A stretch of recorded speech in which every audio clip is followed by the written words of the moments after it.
एक लड़की हुआ करती थी शमा, जिसकी खूबसूरती का चर्चा पूरे इलाके में था।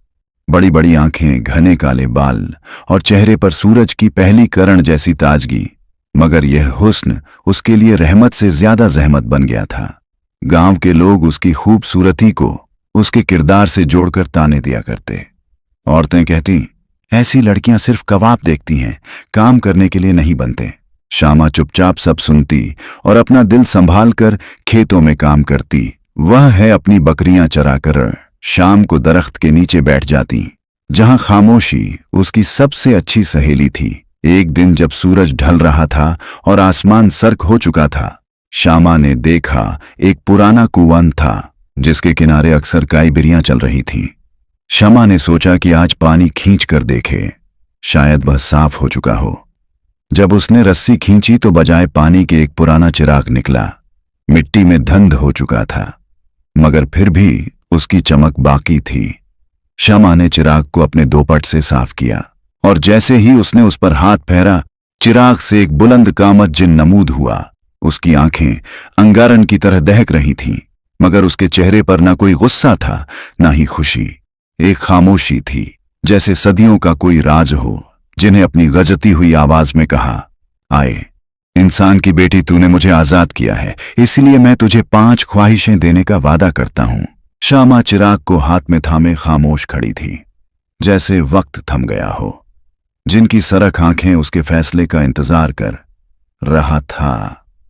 हिम्मत जमा की और धीरे से बोली, अगर तुम वाकई मेरी ख्वाहिशें पूरी कर सकते हो तो मेरी पहली ख्वाहिश यह है कि मुझे इतनी जमीन मिल जाए कि मैं अपनी बकरियां और भीड़ सुकून से चरा सकूं, जहां कोई मुझे ताने ना दे, कोई मेरी तरफ अंगली ना उठाए।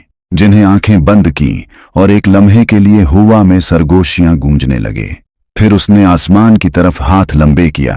अचानक जमीन हल्की सी लर्जी और शामा ने देखा कि बहुत दूर तक फैले हुए सरसब्ज खेत उसके सामने आ गए, इतने बड़े कि नजर की हद खत्म हो गई। दरख्तों की कतारें बहते हुए नदी के किनारे और एक छोटा सा खूबसूरत कच्चा रास्ता जो उसकी नई चरागाह की तरफ जा रहा था।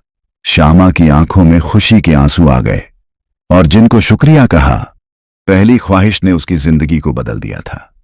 अब उसके पास खेत थे, चरागाह थी और कोई उस पर ताना नहीं देता था। वह फिर चिराग को हाथ में लिए बैठी और जिनको बुलाया। नीली रोशनी के झमकने के साथ जिन एक बार फिर उसके सामने खड़ा हो गया।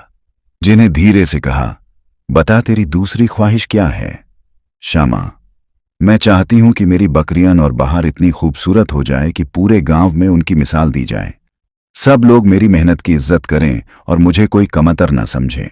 जिन ने मुस्कुराकर सुर झुकाया और एक बार फिर उसकी आंखें चमकने लगीं।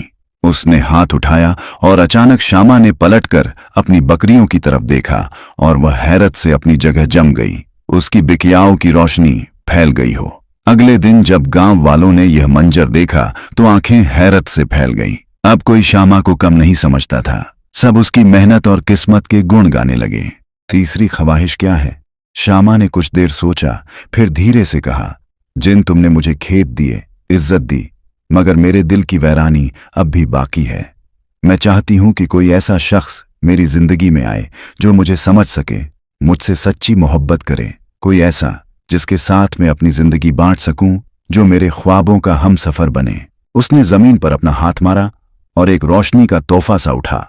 शमा जब दोबारा आंखें खोले तो सामने एक नौजवान खूबसूरत आदमी था। शमा का दिल जोर से धड़का।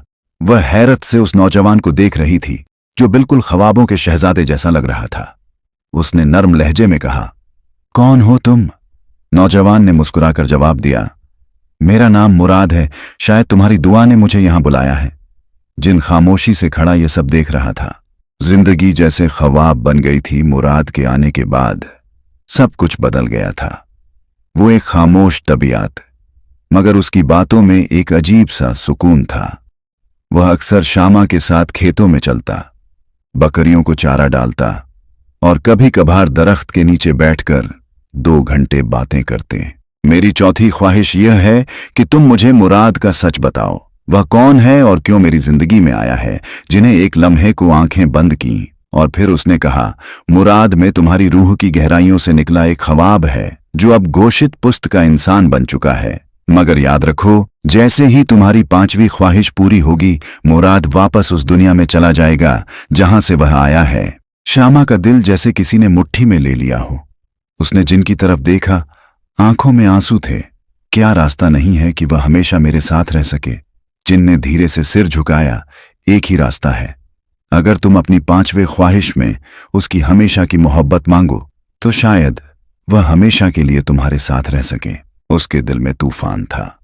मुराद की हकीकत जानने के बाद उसके दिल पर बोझ सा आ गया। उसने कदमों की आहट सुनी, मुराद को अपने करीब खड़े पाया।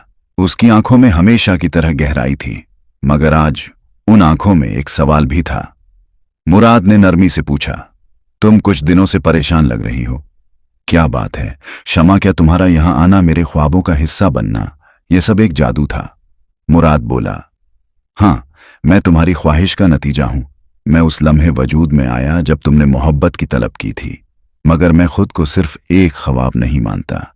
जो लम्हे हमने साथ गुजारे, वह सब हकीकत थे। तुम्हारी हंसी, तुम्हारे ख्वाब, तुम्हारे आंसू, सब सच थे।